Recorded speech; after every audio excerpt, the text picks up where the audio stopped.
Baso, baso.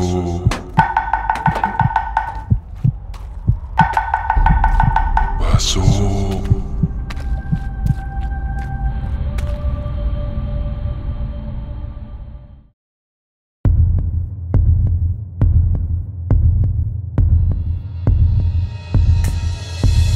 Assalamualaikum warahmatullahi wabarakatuh. Selamat malam teman-teman. Balik lagi di Lentera Malam bareng gue Adit di segmen cerita horor. Kali ini gue mau bawain sebuah cerita yang cukup epic banget nih.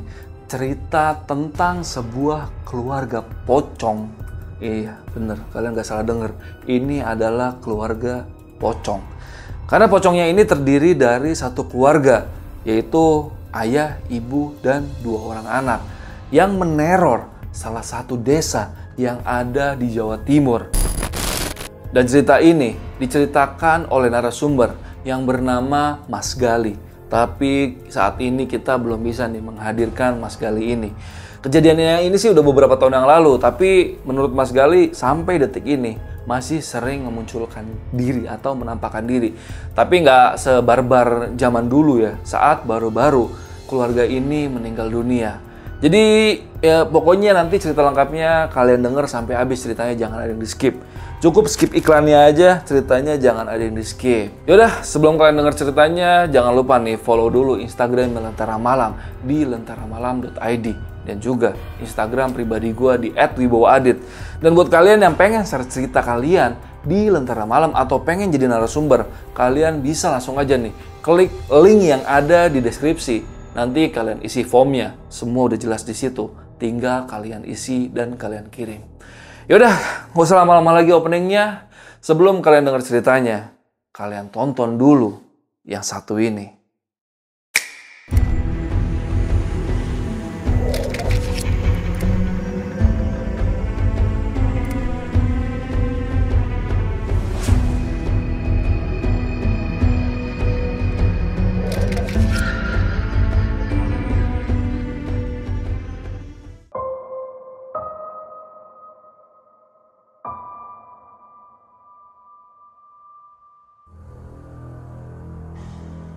Salah satu kota di Jawa Timur, tepatnya di wilayah tempat tinggal Mas Gali, terdapat sebuah penampakan pocong yang sangat sulit sekali dihilangkan, seolah sosok ini arwahnya memang ingin menetap di wilayah tersebut. Karena semasa hidupnya, beliau juga merupakan salah satu warga di wilayah yang sama dengan tempat tinggal Mas Gali ini. Semakin dicoba untuk dipindahkan, membuat sosok ini semakin hari semakin kerap menghantui orang-orang secara random. Seakan sosok ini marah dan tidak terima arwahnya diusir dari tanah kelahirannya itu. Akhirnya warga mulai terbiasa dan sampai saat ini mereka hidup berdampingan dengan sosok pocong tersebut.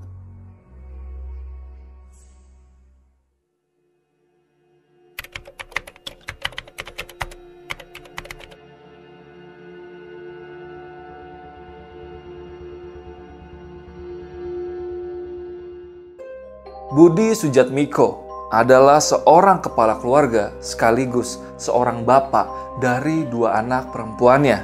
Istrinya bernama Aulia Yani dan kedua anak perempuannya bernama Neta dan Neti.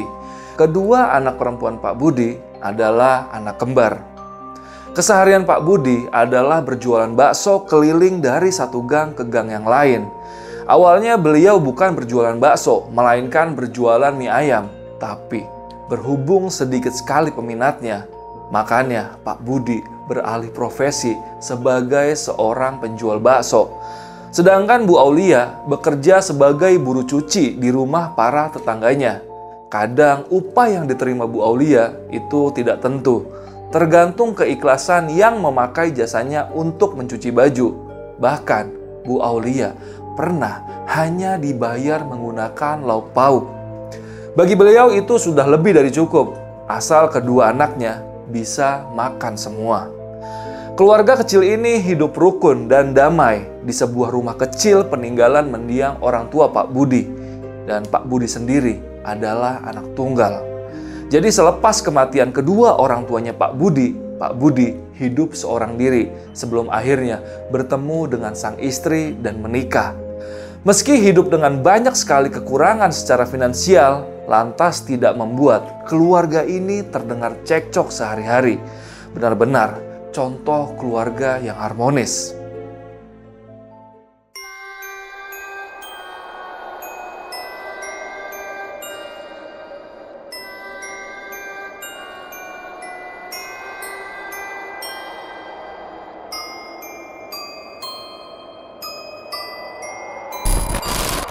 Suatu hari ada seorang rentenir yang menagih hutang ke rumah Pak Budi. Rentenir ini bilang kalau Pak Budi sudah menunggak angsuran selama 3 bulan lebih, membuat bunga hutangnya menjadi berlipat ganda. Alasan Pak Budi sendiri belum bisa membayar angsuran itu lantaran uang tabungannya belum cukup untuk membayar bunganya. Padahal kalau untuk membayar pokoknya saja, uang yang beliau kumpulkan itu sudah cukup. Tapi ya itu tadi, bunganya terlalu besar, membuat Pak Budi nggak sanggup untuk membayarnya. Pak Budi juga terpaksa berurusan dengan rentenir ini karena beliau kebingungan harus cari modal kemana lagi untuk berjualan bakso. Dengan sangat kasar, para rentenir ini mengambil uang yang ada di rumah Pak Budi dan tetap menekan Pak Budi untuk segera membayar bunga hutangnya. Pak Budi nggak tahu lagi nih harus berbuat apa saat itu. Sedangkan bunga hutangnya dia setiap hari semakin membengkak.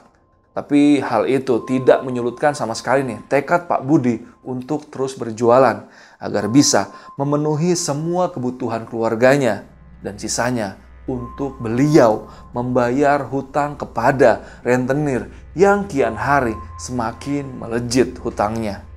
Ditambah lagi kedua anak Pak Budi sebentar lagi akan masuk sekolah TK.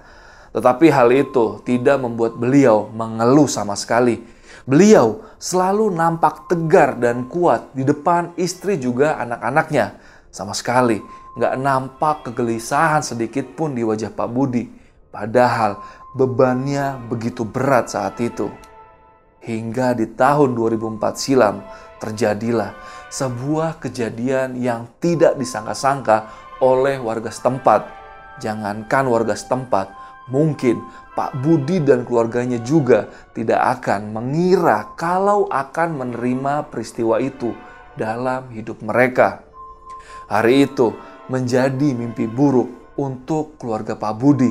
Menjadi hari yang banjir dengan air mata.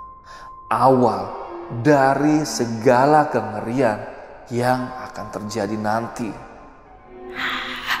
Di hari itu, keluarga Pak Budi dibunuh oleh seseorang yang mungkin adalah suruhan rentenir tempat Pak Budi terlibat hutang.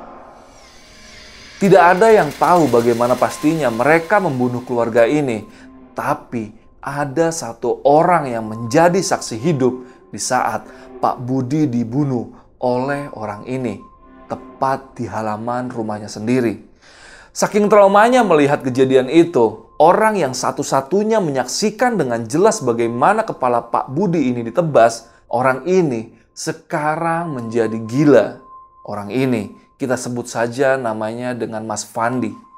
Jadi Mas Fandi subuh itu ceritanya mau pergi ke surau atau musola di daerah sekitar desa Mas Gali. Dari rumahnya untuk menuju musola memang harus melintasi depan rumah Pak Budi. Setiap harinya Mas Fandi memang seperti itu. Dia akan rutin pergi ke musola untuk mengumandangkan azan. Makanya pagi-pagi buta Mas Fandi sudah pergi ke surau dan selalu pergi seorang diri. Waktu itu saat langkah kakinya hendak melewati depan rumah Pak Budi, dia mendengar ada suara yang sangat ramai di depan rumah Pak Budi. Suaranya seperti orang yang sedang berdebat dan akhirnya dia berhenti dan mencoba mengintip dari sela-sela pohon pisang yang tak jauh dari rumah Pak Budi.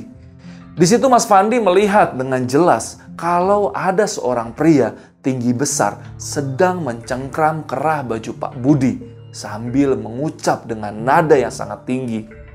Mas Fandi tidak kenal nih dengan pria ini, tapi dia hafal betul dengan perawakan tubuhnya.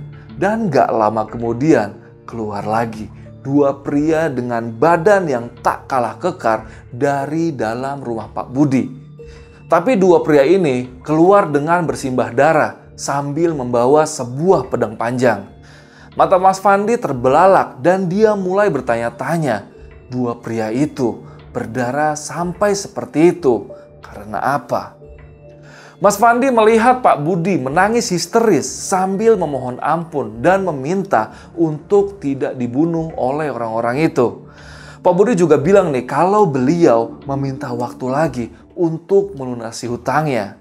Sedangkan Mas Fandi yang gak tahu apa-apa melihat semua itu jelas kebingungan, gak tahu harus berbuat apa. Kemudian tanpa diduga-duga, salah seorang di antara tiga pria itu mengangkat pedang panjang tersebut lalu menghunuskan ke leher Pak Budi yang sedang menunduk memohon ampun. Dan ya, tak pakai menunggu lama, kepala Pak Budi langsung terpisah dari tubuhnya. Tubuh Pak Budi langsung jatuh ke tanah bersimbah darah dan detik itu juga Pak Budi meninggal dunia. Mas Fandi yang melihat kejadian itu spontan teriak dan teriakannya terdengar oleh tiga pria ini. Tiga pria ini nampak seperti terkejut dan langsung lari ke arah Mas Fandi. Di situ Mas Fandi buru-buru berlari sejauh mungkin untuk menghindari tiga pria itu. Tapi tiga pria ini masih terus nih mengejar Mas Fandi. Dan tapi beruntungnya dia bisa menghindar dan bisa masuk ke dalam rumahnya Mas Fandi tanpa terlihat oleh tiga pria itu. Mas Fandi pun langsung membangunkan ibu bapaknya untuk menceritakan semuanya.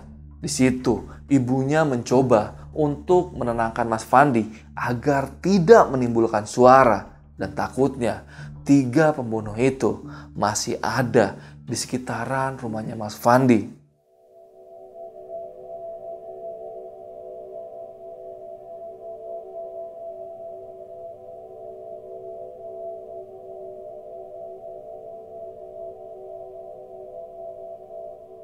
Sedikit cerita tentang keadaan Mas Fandi.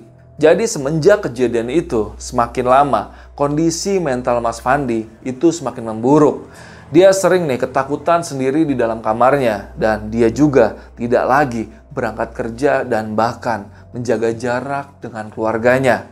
Sampai bapaknya ini membawakan dokter untuk mengobatinya, tapi Mas Fandi selalu menolaknya dan dia tidak ingin bertemu dengan siapapun. Dan sampai detik ini, Mas Fandi masih dalam keadaan sama seperti saat terakhir melihat kejadian itu. Jadi cerita tentang apa yang dilihat Mas Fandi ini diceritakan oleh kedua orang tuanya, yang mana mereka sudah sempat nih mendapatkan cerita dari Mas Fandi sesaat setelah Mas Fandi menyaksikan Pak Budi dipenggal kepalanya. Dan sekarang kita balik lagi ke cerita Pak Budi. Berhubung Mas Fandi hari itu tidak mengumandangkan azan dan digantikan oleh warga yang rumahnya pas di samping musola. Setelah semua warga selesai sholat subuh, semuanya berbondong-bondong ke rumah Mas Fandi. Karena nggak biasanya nih Mas Fandi seperti ini. Warga mengira Mas Fandi saat itu sedang sakit. Makanya mereka berbondong-bondong ingin menjenguk Mas Fandi. Dan tapi begitu mereka melintas di depan rumah Pak Budi, salah satu orang dari rombongan itu nggak sengaja menengok ke arah rumah Pak Budi. Dan begitu orang ini melihat ke arah rumah Pak Budi, beliau langsung teriak histeris manakala melihat tubuh Pak Budi sudah dalam keadaan tergeletak di atas tanah dengan kepala yang terpisah dari tubuhnya itu.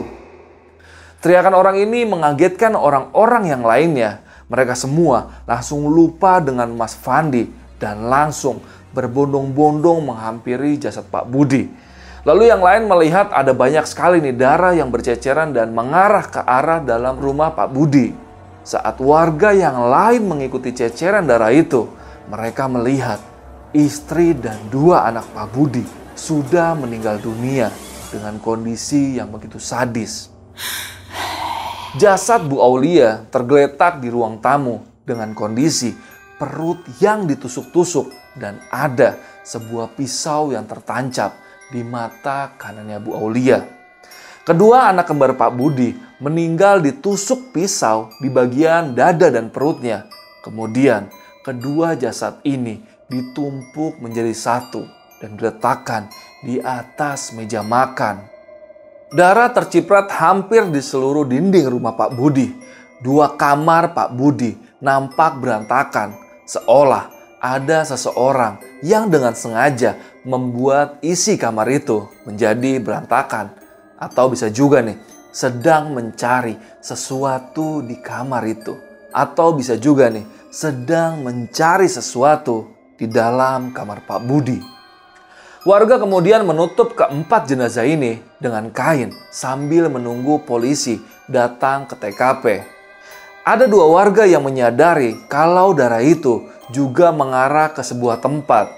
Jadi selain ada di rumah Pak Budi, darah yang diduga sama juga nampak berceceran di jalan-jalan. 2 orang ini akhirnya mencoba mengikuti kemana berhentinya tetesan darah tersebut sambil membawa potongan dahan pohon untuk berjaga-jaga.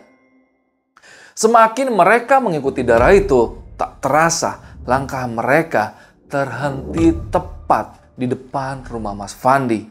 Karena di depan rumah Mas Fandi ada nampak banyak sekali ceceran darah yang menggumpal di situ. Kalau dari tadi bentuknya itu hanya titik-titik, 1 garis, tapi pas di depan rumah Mas Fandi, ini titik-titiknya seperti menyebar dan seolah menggambarkan ada orang yang sedang berlumuran darah berdiri tepat di tempat itu. Yang berarti 3 orang yang tadi membunuh Pak Budi sudah sempat nih berada tepat di depan rumah Mas Fandi. Mungkin karena tidak yakin bahwa Mas Fandi ada di rumah itu, akhirnya mereka pergi meninggalkan rumah Mas Fandi dibanding nekat masuk tapi salah orang dan malah membuat kegaduhan sehingga membuat mereka bertiga ketahuan warga yang lainnya.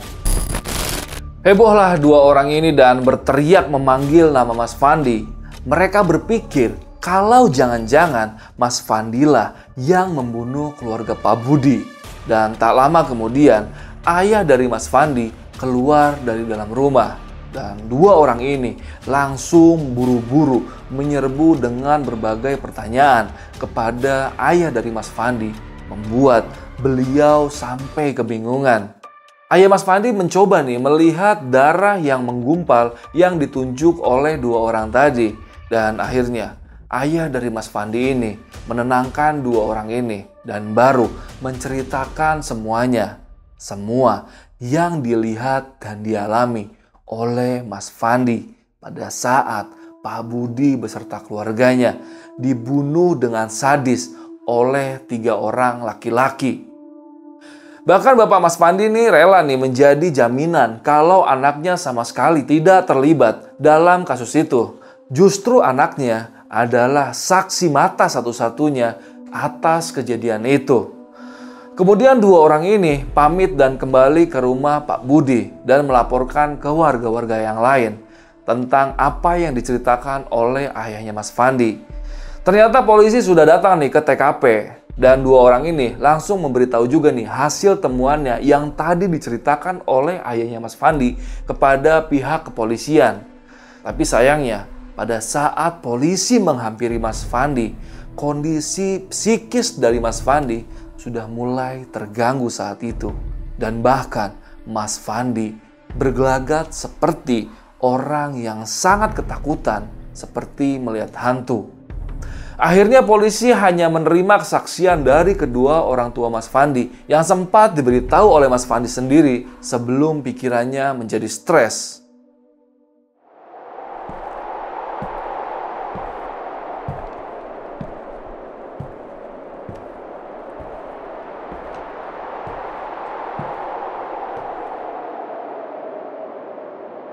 Akhirnya jasad Pak Budi dan keluarganya langsung dibawa ke rumah sakit terdekat untuk diotopsi. Polisi masih melakukan olah TKP agar segera menangkap siapa pelakunya, sembari mengumpulkan kesaksian tetangga-tetangga sekitar dan bukti-bukti yang tertinggal dari pelaku pembunuhan itu.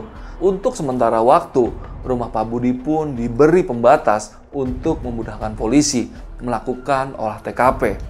Pasti kalian bertanya-tanya nih, apa saat kejadian Pak Budi ini dibunuh, tetangga sekitar nggak ada yang dengar? Jadi, menurut penuturan Mas Gali, waktu itu jarak antara satu rumah dengan rumah lain cukup berjauhan, terpisah kebun atau tegalan kosong tak bertuan.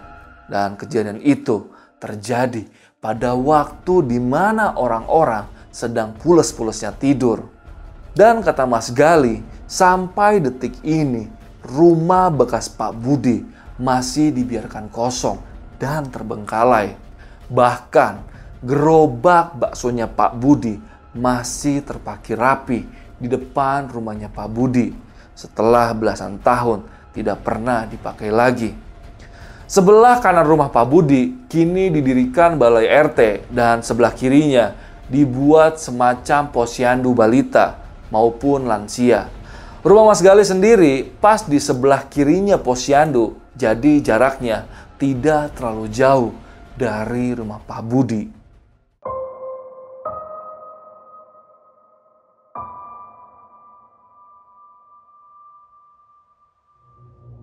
Setelah diotopsi, jenazah Pak Budi dan keluarganya akhirnya dimakamkan oleh warga sekitar tempat Mas Gali tinggal.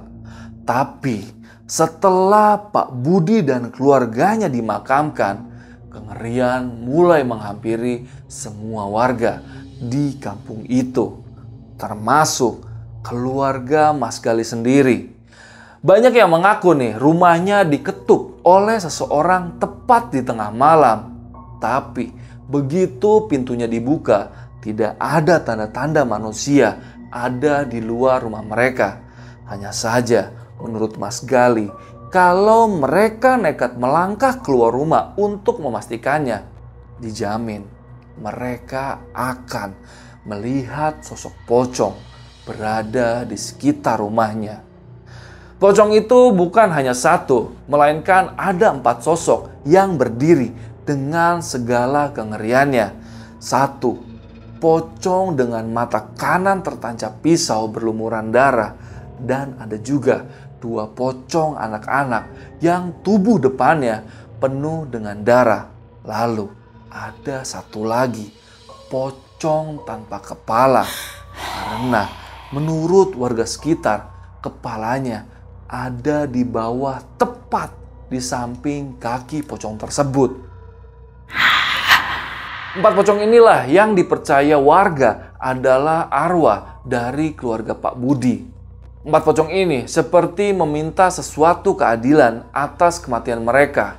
Mereka seolah tidak terima diperlakukan seperti itu oleh orang-orang yang tidak bertanggung jawab, meskipun dia memiliki hutang kepada orang lain. Sayangnya polisi pun tak kunjung menemukan titik terang terkait 3 pelaku pembunuhan keluarga Pak Budi. Sedangkan arwah 4 pocong ini terus dan terus menimbulkan keresahan bagi warga sekitar. Aktivitas mereka jadi terhambat karena takut untuk keluar pada malam hari. Pikiran mereka setiap hari isinya hanya was-was akan penampakan 4 pocong tersebut. Suasana kampung menurut Mas Gali semakin hari saat itu menjadi semakin sangat mencekam. Jarang sekali ada warga yang berlalu lalang saat hari sudah malam. Kalaupun ada, mereka akan menghindari akses untuk melewati depan rumah Pak Budi. Bagi warga setempat, rumah yang dulunya penuh dengan gelak tawa anak-anak Pak Budi kini telah berubah menjadi sebuah rumah berhantu.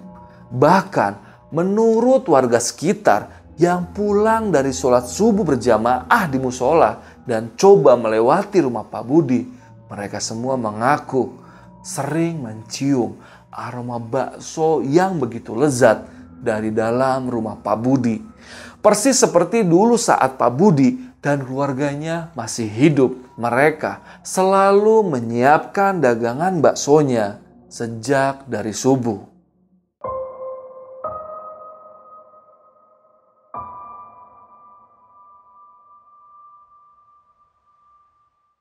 Suatu hari ada saudara Mas Gali yang nginap di rumah Mas Gali nih, namanya Mas Danar.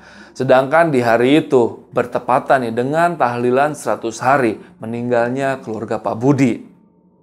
Semua orang membuat masakan masing-masing dan selepas sholat maghrib dibawalah makanan-makanan itu ke musola untuk disajikan sebagai sajian tahlilan. Pada saat itu Mas Danar menolak nih untuk ikut ke musola. Sedangkan Mas Gali dan keluarganya pergi semua ke musola. Tinggal Mas Danar seorang diri di dalam rumah Mas Gali. Alasan Mas Danar tidak ikut karena tubuhnya masih terasa pegal-pegal setelah naik kereta api selama perjalanan dari kampungnya ke kota tempat Mas Gali tinggal. Ya sudah, keluarga Mas Gali juga tidak mau memaksanya. Tapi mereka sempat nih memperingatkan kepada Mas Danar agar tidak keluar rumah. Dan jika ada yang mengetuk pintu, jangan pernah dibukakan dan menganggap tidak mendengar apa-apa. Atau kalau bisa, langsung masuk ke kamar dan segera menghubungi Mas Gali ataupun keluarga yang lainnya. Pergilah Mas Gali dan keluarganya meninggalkan Mas Danar di rumah sendirian. Awalnya semua masih baik-baik saja, tapi tidak dengan perutnya Mas Danar. Mas Danar baru ingat nih kalau dia belum makan dari tadi siang.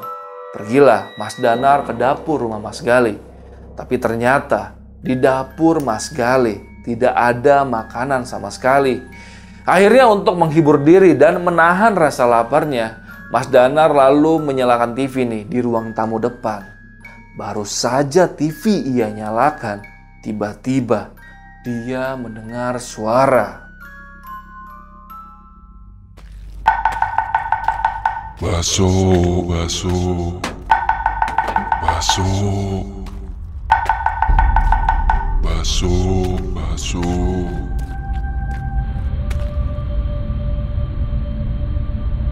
Rianglah Mas Danar mendengar suara itu dan dia langsung mengintip nih dari jendela dan memang ada tukang bakso yang berhenti tepat di depan rumah Mas Gali. Buru-buru Mas Danar keluar rumah dan berteriak, "Pak, bentar ya, saya mau ngambil mangkok dulu." Dan si penjual bakso ini tidak merespon apa-apa dan hanya menganggukkan kepalanya saja. Langsung tuh nih, Mas Danar ambil satu mangkok dan satu sendok yang ada di dapurnya Mas Gali. Dan gak lupa, dia ambil dompetnya yang juga ada di kamar Mas Gali. Dan setelah itu, dia berlari menghampiri tukang bakso itu. Mas Danar bersaksi nih, sewaktu dia memakai sendalnya saat ingin keluar rumah, tukang bakso ini sedang melayani pesanan untuk dua anak kembar perempuan. Waktu dia mendekat, tukang bakso ini bilang kepada Mas Danar nih, Ambil sendiri ya mas, saya mau antar pesanan dua anak ini. Mas Danar saat itu sebenarnya biasa aja ngelihatnya. Cuman tukang bakso dan dua anak kembar ini penampilannya agak aneh. Menurut Mas Danar, tubuh mereka itu terlihat pucat banget. Bukan hanya tubuhnya, tapi juga wajah dan juga bibir mereka. Lalu mereka bertiga mengarah ke sebuah rumah yang gelap banget dan Mas Danar bersaksi kalau dia juga melihat ada seorang ibu-ibu yang keluar dari dalam rumah sambil membawa pisau dapur di tangan kanannya. Ibu itu berjalan nih ke arah tiga orang ini dengan wujud yang sama saja dengan ketiga orang itu, pucat dan tidak berekspresi sama sekali. Berhubung Mas Danar tamu di desa itu, ditambah dia sedang lapar sekali, akhirnya dia mengabaikan nih keanehan tersebut dan mulai menyiapkan pesanannya sendiri. Toh tadi tukang baksonya udah kasih izin untuk Mas Danar meracik sendiri baksonya. Mulai tuh Mas Danar menyiapkan bihun dan aneka sayuran di dalam mangkoknya itu. Tapi dia lagi-lagi terheran-heran karena sayur dan bihun yang ada di tempat bakso itu sangat dingin sekali. Padahal cuaca sekitar saat itu sedang panas-panasnya walau di malam hari. Mas Danar mencoba untuk berpikir positif. Mungkin karena sudah malam dan jualannya dari tadi siang, makanya semua sayuran-sayuran ini pada dingin semua. Toh nanti menurut Mas Danar kalau sudah dikasih kuah jadi anget lagi. Dan akhirnya Mas Danar kembali asik dengan segala kreasi di mangkoknya. Kembali dia tuangkan saus, kecap, dan sambal sebagai pelengkap baksonya. Kini mangkoknya sudah siap untuk dituangkan kuah baksonya. Sebelum Mas Danar ini menuangkan kuahnya, Mas Danar ini sempat menoleh ke belakang sebentar. Dan di situ dia melihat kalau rumah yang dia lihat sebelumnya tahu-tahu menjadi gelap dan juga sepi. Sudah nggak terlihat lagi pedagang bakso yang tadi itu. Ibu-ibu dan 2 anak kembar semuanya sudah menghilang dari rumah itu. Karena sudah kelaparan, Mas Danar berpikir untuk nanti diletakkan saja uangnya di gerobak bakso. Yang penting dia bisa segera memakan bakso itu. Tapi ketika dia membuka penutup dari dandang bakso itu, dia sangat syok bukan main. Bukan bakso yang dia lihat di dalam dandang itu, melainkan sebuah kepala seorang pria yang sangat menyeramkan, terbungkus dengan kain kafan, berada di dalam dandang bakso tersebut. Mas Danar yang melihat itu langsung lari tunggang langgang. Tanpa dia sadari, dia berlari ke arah musola tempat warga sedang melakukan tahlilan untuk almarhum keluarga Pak Budi. Kedatangannya di depan musola sambil teriak-teriak membuat semua orang yang ada di dalam musola lari keluar menghampirinya. Akhirnya Mas Danar di sini ditenangkan dan dia mulai menceritakan kronologi yang baru saja dia alami tadi. Saat warga mendengar cerita Mas Danar, warga kembali menjadi gelisah. Masalahnya warga berpikir bahwa yang Mas Danar lihat tadi itu adalah arwah dari keluarga Pak Budi. Setelah itu, akhirnya Mas Danar diberikan sarung yang sengaja disediakan di musola dan dia akhirnya diajak untuk mengikuti acara tahlilan bersama. Singkat cerita, semakin lama kondisi Mas Danar sudah semakin tenang dan acara tahlilan pun sudah selesai. Kemudian Mas Danar diajak pulang nih bersama Mas Gali beserta keluarganya dan beberapa warga yang jalan pulangnya searah dengan Mas Gali. Saat berada di perjalanan pulang, waktu melewati rumah almarhum Pak Budi, Mas Danar kembali melihat rumah itu. Rumah itu terlihat sangat sepi dan sangat mengerikan. Dan karena Mas Danar ini berjalan sambil meleng, gak sengaja nih kakinya menginjak pecahan kaca. Dia mengeram kesakitan, lalu matanya melihat ke bawah. Dengan ekspresi muka yang sangat terkejut, Mas Danar berkata, "Ini kan mangkokku tadi." Langsung orang-orang kembali berkerumun ke arah Mas Danar dan sama-sama menyaksikan mangkok yang dimaksud tersebut. "Aku inget banget, Lih. Ini mangkok yang aku siapin tadi.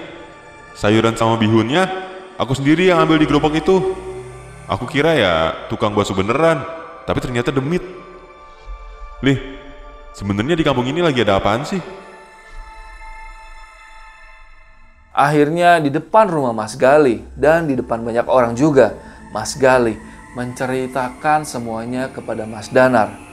Dan mangkok itu menjadi saksi bisu kalau apa yang dialami Mas Danar bukan karangan belaka.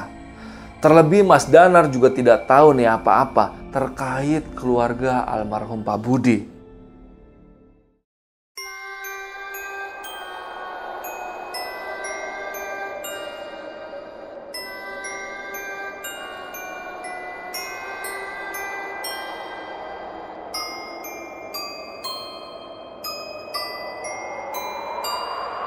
Berhubung teror itu sudah semakin meresahkan warga sepakat nih untuk mendatangkan seorang ustadz guna menenangkan arwah keluarga Pak Budi tersebut.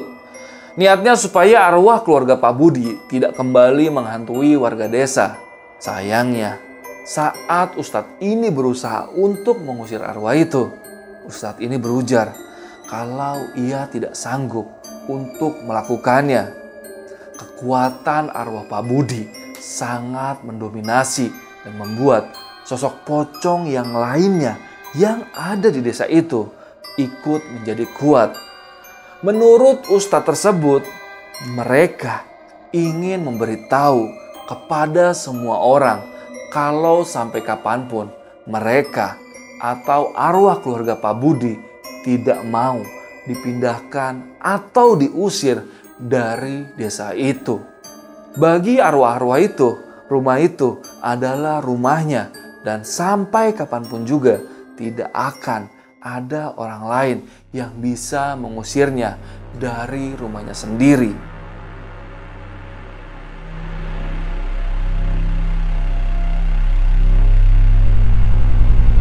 Sudah 17 tahun kisah itu berlalu dan sudah lama juga rumah bekas mendiang almarhum Pak Budi dan keluarganya itu terbengkalai. Pihak aparat setempat tidak berani nih mengutak-atik rumah tersebut dan akhirnya dibiarkan apa adanya. Cuma di bagian depan sekarang sudah dipasang pagar untuk membuat batasan agar tidak ada nih yang berani lancang masuk ke dalam rumah itu. Kalau dulu keluarga ini suka sekali meneror satu rumah ke rumah yang lainnya, tapi menurut Mas Gali, kini terornya hanya sebatas menampakkan diri, lalu hilang begitu saja. Sekarang sudah tidak seperti dulu lagi nih, apalagi lingkungan di sekitar rumah Mas Gali sekarang sudah ramai dan padat penduduk. Kalaupun ada semacam penampakan, bagi mereka sekarang sudah biasa. Sudah tak ada lagi nih kontak fisik maupun percakapan antara warga sekitar dengan arwah keluarga Pak Budi. Keluarganya ini hanya sebatas muncul dan menampakkan wajahnya di depan orang dan selanjutnya menghilang begitu saja. Menurut Mas Gali, bisa jadi itu juga bukan lagi arwah dari keluarga Pak Budi, melainkan arwah yang sengaja menyerupai keluarga Pak Budi agar bisa hidup berdampingan dengan warga setempat.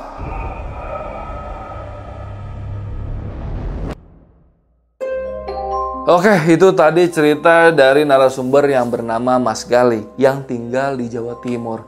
Gimana nih menurut kalian cerita yang tadi gue bawain? Menurut gue sih ini, aduh, epic banget dah.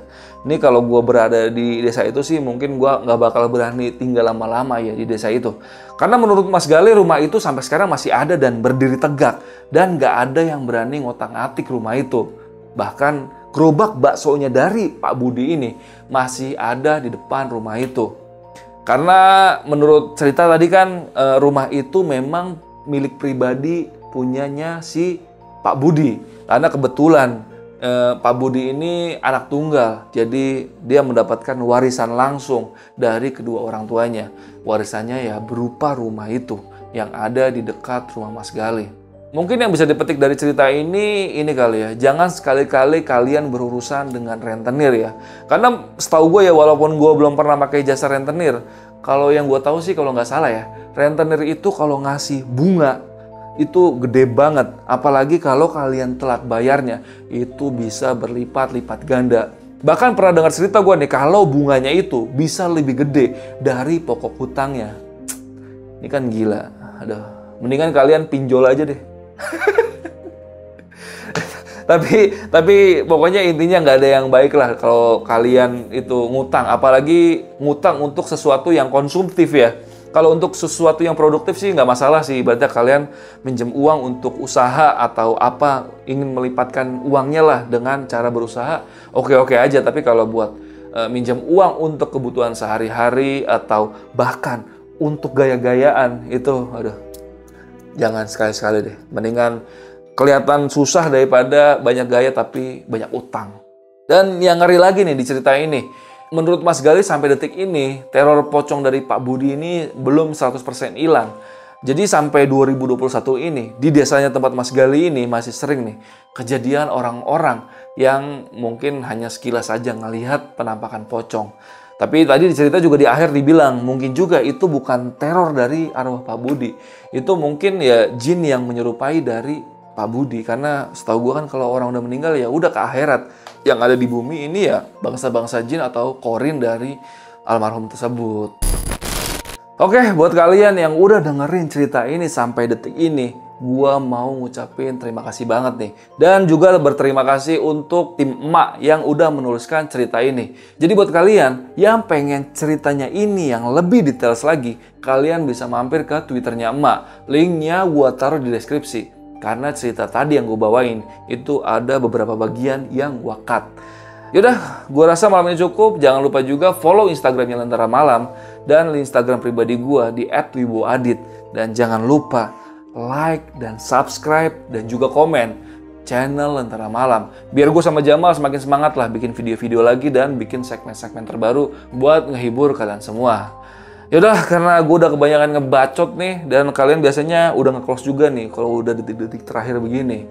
Yaudah, gue rasa malam ini cukup. Gua Adit dari Lentera Malam, izin pamit. Bye.